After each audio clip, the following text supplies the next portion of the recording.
Our main story today, again, of course, is that stunning election victory for the BJP in India.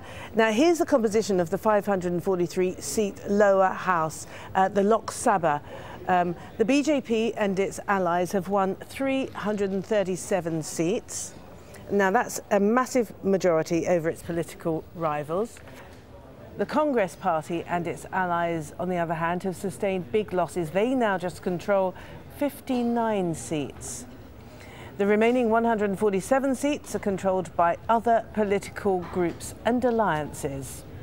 OK, we can now talk a little bit more about that, about the numbers and beyond, with Bharat Bhushan, who's a former editor of India's Mail today and is a political commentator. And so the numbers look incredibly favourable, of course, for Mr. Modi in the lower house. But he's going to have a bit of a problem pushing through legislation when it comes to the upper house, the Senate, isn't he? Absolutely. The upper house, NDA, or the National Democratic Alliance, has only 64 seats. The total size of the house is 240. So to pass any legislation through, you need at least half that number. So you need 121. So it's a matter of forming alliances, isn't it, in order to solidify your overwhelming majority in the lower house? Absolutely. He'll have to form alliances with a lot of regional parties in the upper house if he wants any legislation passed. And there are a number of bills which are pending in the House. They include the Goods and Services Tax Bill, the Direct Taxes Bill, a slew of anti-graft legislation, the Disability Rights Bill, and the Women's Reservation Bill. If he wants any of them passed, he can pass them easily in the lower house, but in the upper house, he'll need the support of a lot of other people. And I think we've already mentioned, haven't we, quite often now that he's got immense challenges, and top among them in terms of priorities has got to be reviving the economy, reducing the level of inflation, particularly when it comes to the price of food. But that's going to be a problem, and what is going to add to his problem is that the market sentiment is high, so a lot of money is flowing in. And a lot of money flowing in could lead to higher inflation, so that's going to be an issue.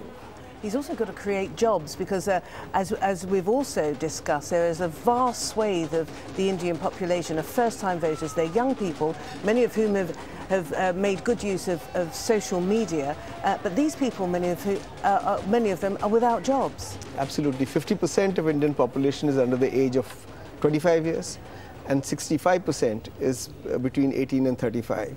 So it's a huge youth bulge, and it's a big challenge for him. And he has to create jobs not only in urban areas but also in rural areas. And he has to shift population from agriculture to industry. Attempts have been made in the past to have forward linkages in agriculture. You have food processing industry and you have agro-processing industries. FDI in retail, foreign direct investment in retail, in supermarkets would have created the forward linkages that would have taken some of these youngsters into jobs from rural areas. That his party is opposed to. In urban areas, the challenge would be to convert India into a manufacturing hub. How is he going to do that? That's also a big challenge. He's also, hasn't he, got to assuage the fears or the suspicions of the minorities, in particular the Muslim community. 1 in 7, I think it is, of all Indians are Muslim. He's got to placate them because of their suspicions of his lack of tolerance, if you like, for their rights. Well, I think the minorities don't have much to fear from him. They have much to fear from people who support him. And if there is any triumphalism in them and they start getting over-enthusiastic about this victory, then there are going to be problems. But otherwise, I think Modi would try to reinvent his own image in terms of an inclusive leader. Thank you very much indeed. Thank you, for taking us through some of the major challenges then facing India's Prime Minister-elect. Thank you. Thank you.